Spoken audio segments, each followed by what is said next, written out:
Hello everyone, I'm Jim Kibler from Kibler's Long Rifles, and we're going to do a kit unboxing video where we'll talk about what's inside, go over each part in detail, and just show you what you would expect if you were going to be purchasing one of these kits. We of course make muzzleloading rifle kits, Flintlock muzzleloading rifle kits that are very precisely made, very historically accurate, fun to shoot, really rifles that function very well. So this is what's known as our Woodsrunner Kit that we're going to be opening up, and it is one of our easier kits to put together. Things are machined pretty precisely on it, and a lot of stuff is done on it, so it's one that goes together very easily. We currently offer 4 different kits: our mountain rifle, our colonial, our Woodsrunner, and a Fowler. So this is the third kit in the line that we've produced. That's the top one above your head there. Excuse me? Yeah, this is one that's finished right here, partially finished. So gives you the idea of the shape. Yep, very good. Okay, so we ship the kits in these wooden crates that we make, and that's just to make sure that they'll arrive safely at your door. You know, if we don't pack them well like this, the shipping companies will break them all up. So the wooden crates are an important part of the shipping process. So let's just start with the stock, I guess. That'll be the easiest thing. Foam is just glued in. We can pull out the stock. So this happens to be a cherry stock here. It's a black cherry. It was sometimes used as a stock wood during this time period. Not frequently, but occasionally. More frequently, curly maple was used. Occasionally walnut was used as well. So this gun is based off an original that would have been made during the 1760s, 1770s, and you know, some believe it was made in the Valley of Virginia, based on the styling and the details that we can trace back to other signed examples. It's not definitive, since it's the original this is based on isn't signed, but that's just what some people believe. So as you can see, we have the wood stock, but then we also have some parts that are already attached to the gun. So we have the butt plate that's attached to the gun, the guard, and the entry pipe. And we've just installed these for a couple reasons. The butt plate is actually machined, and it fits very well. But during our machining process, we're unable to put this bottom screw hole in. So just to locate the bottom screw hole, we just actually use the butt plate to locate it, to drill the hole, and then screw it in place. So it's just kind of aids in our installing the bottom screw hole. So we just leave the butt plate in place. The trigger guard we put in because sometimes they're bent a little bit and people have a little bit of difficulty getting them to fit. So we go ahead and put the trigger guard in. And the same thing goes with the entry pipe. The entry pipe actually is machined as well. So this is, we refer to as the Woodsrunner, and that's a name that was originally coined by Earl Lanning. He owned the original rifle, and it just has kind of that shape and style and feel that reminds you of a frontier rifle, and that's the name that he coined for it. So we kind of adopted that, and that's what we call our kit as well. Now this isn't an exact copy of the original gun that it's based on, but it has that feel. This is probably a little bit later of a version, maybe 5 years later. Maybe 10 years later, if that. So one thing that's interesting about this is that the shaping of the gun. So it has Fowler architecture, trade gun architecture to some degree, if you look at just the profile of the gun. especially the original. It really tapers down, pinches down at the back of the wrist where it meets the comb. So some believe that this is, strongly influenced by trade gun architecture. Some don't subscribe to that as much, but I do. I think that if you look at this in comparison to a Fowler or a trade gun, you can see the influence for sure. It has a convex round lock that we'll talk about later, which you'd expect on a Fowler as well. Of course, I mentioned the stock profile, the very small, diminutive cheek piece.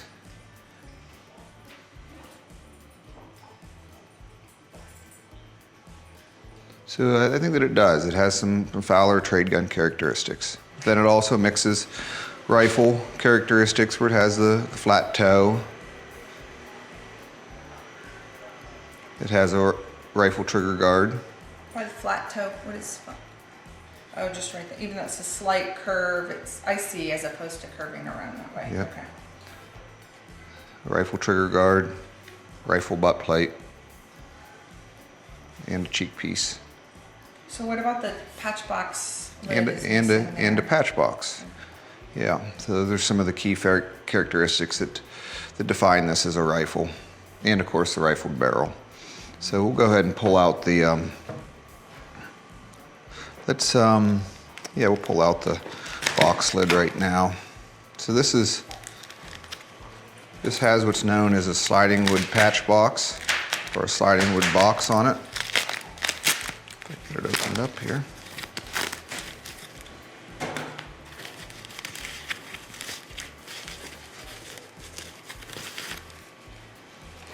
Okay, so if you notice, the butt plate has an undercut, or what we call a dovetail, and the box cavity is shaped such that it's rounded and will capture a lid that has a corresponding dovetail.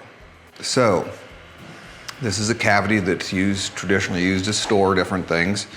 Some of the early rifles had sliding wooden boxes on them. Some later ones had brass patch boxes. This particular one, original, had a sliding wood box on it. And this will slide in. And then there's a latch that'll be installed that comes with the kit that'll retain the cover until you want to remove it. You'll pick up on the latch and slide it out. So this rifle comes in 50, 54, and 45 calibers. So 45, 50, and 54. This happens to be a 45 caliber. So it has an octagonal profile, octagonal cross section, but it is what's known as a swamp barrel. So it's largest at the breech, continues to taper down in a curve until about here is the smallest diameter, and then flares back out a little bit. And this is a very traditional shape of a colonial era long rifle barrel. It has the strength and extra material at the breech where it's necessary to resist the powder explosion. Less strength is needed in this area because the pressure decreases as the ball goes up the barrel. And then the muzzle flares up just slightly to give it a graceful appearance, and perhaps a little higher plane for your sight. But it's just a very graceful appearance. So there's functionality with it, but also it's just looks as well. So it's very graceful, makes the gun handle better. So most of your weight is at the breech, so it isn't nearly as muzzle heavy as some guns that have parallel sided barrels. And this one in particular has a very graceful appearance and shape, a pretty significant taper and flare or swamp, and just is a real nice barrel. It's 39 3/4 inches long, so this rifle handles very well, and that's probably one of the reasons it's made it a favorite amongst our customers. You can see the breech plug is fully installed, as is the touch hole liner.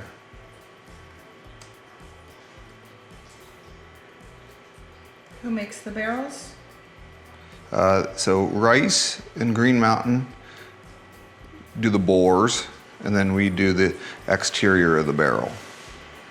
And make and install the breech plug, cut the dovetails. So Rice or Green Mountain does the bore depending on caliber, and then we do the rest. See, all the dovetails for the sights are fully cut. And this one has the underlugs machined as part of the barrel. So it's machined integral to the barrel. And you'll note even the underlugs are even slotted. So that slotting is important as it allows the wood to move independently of the barrel, or vice versa. And the biggest reason why that's necessary is that wood can change in size when it changes in moisture content. So depending on the season, the wood can move, expand, or contract. And you wouldn't want any pulling or pushing on your barrel, as it can impact accuracy. So that's why we slot the underlugs. That pretty much takes care of the barrel. Are the barrels just drop into the stock, or do they need fitting? So usually they go in with little fitting, little to no fitting. Sometimes they'll fit without any fitting, but sometimes you may have to do a little bit of fitting, depending on the season, depending on your environment compared to our shop environment, because what that means is the wood can move a little bit if your area is a different moisture content than our shop when we machine the stocks. So it can vary a little bit. But if they do require fitting, it's very little. Sometimes they'll fit with no fitting. I noticed you avoided the instructions like most men do. Yeah, how about that? I'm not sure what's even in there, but check them out. Make sure you look at the instructions. Yeah, please do. It gives an order of operation that's helpful in putting them together, and tips in putting them together as well. We also have a lot of YouTube videos, which are probably a little more useful, but check out both for sure. These are muzzle loaders, of course, so we need something to push the ball down the barrel, because we use a patched ball on these, and we have to force the ball down on top of the powder charge that we've previously poured down the barrel. So we provide a ramrod. And these ramrods are made of hickory, and hickory is the traditional wood for a long rifle ramrod. It's chosen because it's very resilient. It'll bend a lot without breaking. It's a very strong wood. So the end of the rod, you can see, is machined down, and that has a little tenon on it, and there is a steel ramrod tip that'll fit over top of that. You want to see how far this will bend? Are you scared? I am. So that's pretty good right there. We could bend it further maybe, but that's pretty good. So if someone gets a ramrod that's a little bent when it arrives in their box? Yeah, just bend it the opposite way. Yeah. And if it breaks, just let us know, we'll send you another one. So don't get too bent out of shape if it has bends in it. And also if it has a little bend in it, it helps it stay in the stock sometimes a little easier. So it's not a big deal, but you can just bend it the opposite way. Okay, let's go ahead and move this right to here. Talked about the barrel, so it'll go here.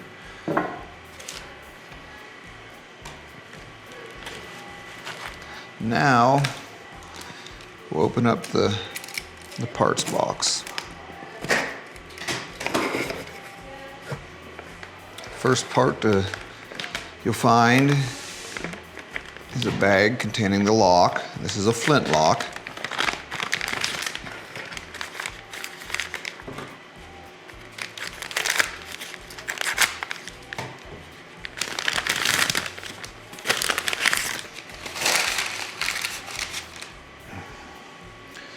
And these locks we produce here in the shop. So a Flintlock works by this flint scraping the frizzen. When you fire it, the flint will scrape the frizzen and create sparks. And those sparks ignite powder that's in the flash pan. It'll explode and then that flame will go through the touch hole in the side of the barrel and ignite the powder that's been previously poured down the barrel.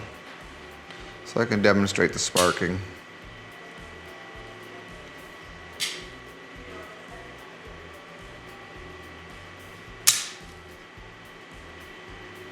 So we're real proud of our locks. We spend a lot of time and care in trying to make them as good as we can. Most of the parts are machined. On this particular lock, there's only one cast part, and that's the cock. The frizzen's machined, all the springs are machined, as are all the internal parts, including the springs. And that yields a lock that, or helps yield a lock that's very reliable, very precise, works very well. Hi, Henry. You want to say hi? Hi. This particular lock is similar to the original Woodsrunner lock in that it's a convex or round-faced English lock. So it's a lock that would have been made in England and then sent over to the colonies. So it was exported and used on a long rifle.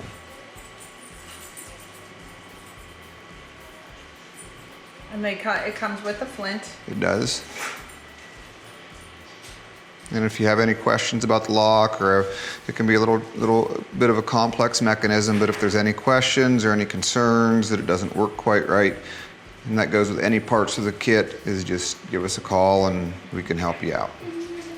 And the lock does need fit, again, kind of like the barrel. Can you Yeah. talk about that? 'Cause So- some people think. Yeah, so this may fit without, go in the inlet without any additional adjustment, but it might not as well. There may be a little fitting required. So let's just see whether it does or not. And this one here is close. So this is close. Let's see here. But there's something holding it up. Oh, I think I know what's holding it up is the pin that we've installed for the trigger guard. So we'll just push that back and we'll see if that'll help it. It may or may not, we'll see. There may be a little bit of wood that needs removed, but there might not be as well. Oh, much closer. Almost. There's probably a little bit of wood somewhere that's keeping it from going in, but it's like 99.5% inlet. And sometimes they'll go in without any adjusting at all. And if I had a little mallet, I might be able to tap it in, but it's very, very close. Especially once it goes to another shop with different humidity, it might need a little fitting, and not to panic. Yeah, no panicking at all. So one thing for sure is we err on the side of, there it went in. Okay, how about that? Let's see. We err on the side of inlets being too tight, because that's one characteristic of a finely crafted long rifle is no gaps.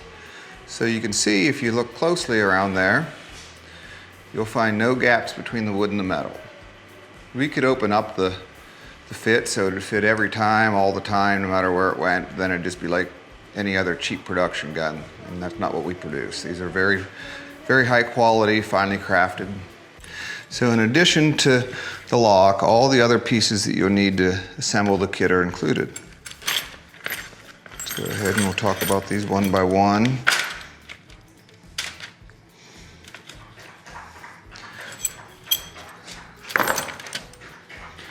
First one is the side plate. So this goes opposite the lock.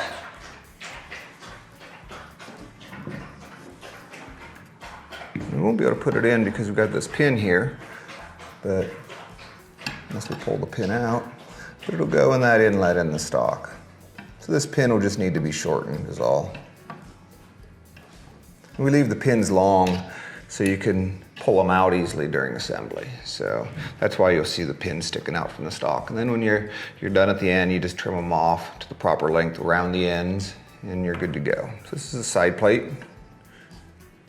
It's made of brass, as are the other parts on this. It's a brass mounted rifle. We have the nose cap, which again is made of brass. And it's used to protect the end of the stock.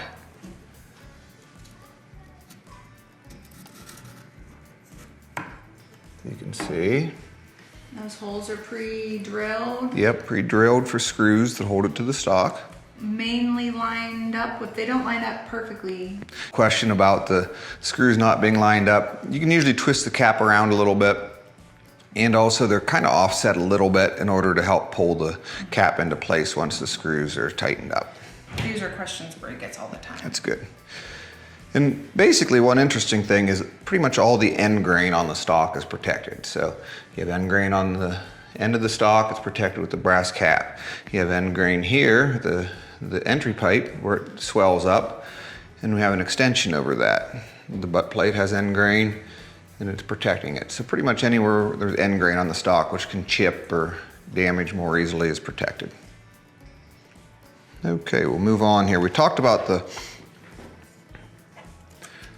box lid. So this is a spring here. What it does, it catches on the edge of the butt plate when it's installed. And it'll keep the box from coming out until you want it. So basically this has to get screwed into place. So it'll go in this little mortise. The screw will go in there. Can you turn that over again? Yep. And when it's screwed down, this will actually be a little bit higher than the stock. When it's screwed down, it'll slide in and it'll catch. And then to get it out, you pull up on this. It allows it to slide out. So it catches on the brass of the butt plate? It does, yep. So which screw goes for holding that little guy in? Just this little one right here. The little guy,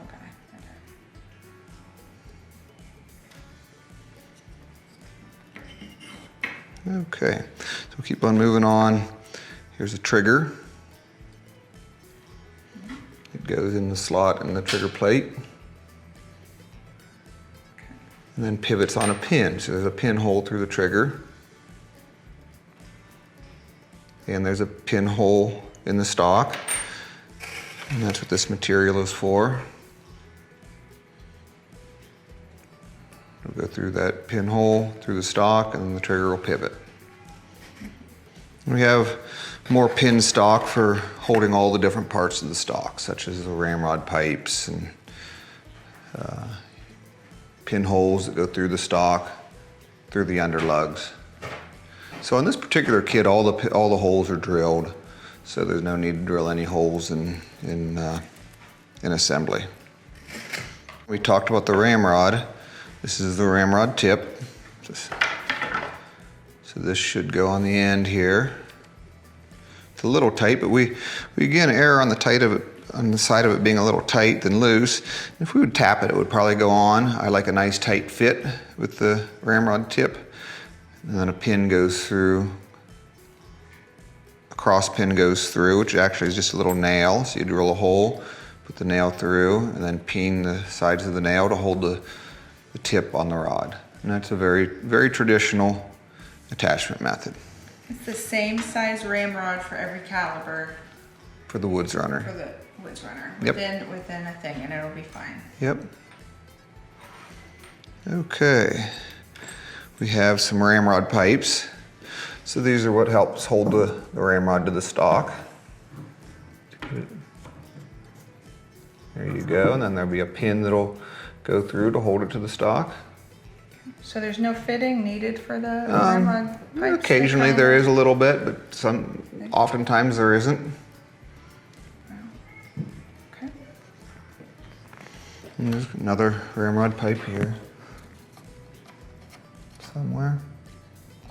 And those are interchangeable? Yeah, they are. There we go. When you're installing them, it's best to make sure there's no burrs or anything or wood in the inlet, and then squeeze them with a clamp, before you put the pins in it. So these ramrod pipes already have the holes for the pin to go through. but there can be small variations, so it's good to make sure that the ramrod pipes are fully seated and don't just drive the pin in, because you could crack the stock. You want the pin to slip in without a huge amount of force. So we have bolts or lock screws that go through the stock. There's 2 different sizes. Yeah, to hold the lock, you would have had the side plate installed first, but it goes through here and holds the lock to the stock. Which one goes in which one? So you can see there's different length. The shorter one is the front one, and the one with the shorter length thread is the front one. Okay. So you just hold the lock to the stock. And again, we go into a lot more detail about all this in our assembly videos. A bolt that goes through the tang and through the stock when the barrel's installed, and threads in the trigger plate. And holds the back end of the barrel to the stock, or holds the stock to the back end of the barrel. We have sights. The traditional fixed rear sight, an iron sight. It's inserted in the dovetails. Sometimes the dovetails are a little tight, so it slides in the dovetail. Sometimes it needs just a slight bit of fitting, slight bit of filing to get it to fit. And a brass front sight, which is again very traditional and slides in a dovetail the same way.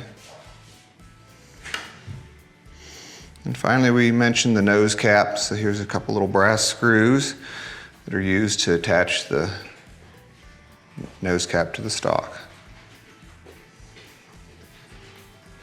And I believe that is pretty much everything in the kit. Like I said, there's a full set of instructions, lots of YouTube videos as well. I'd encourage you to check out the YouTube videos. And that's about it. We'll probably do this with some of our other kits as well.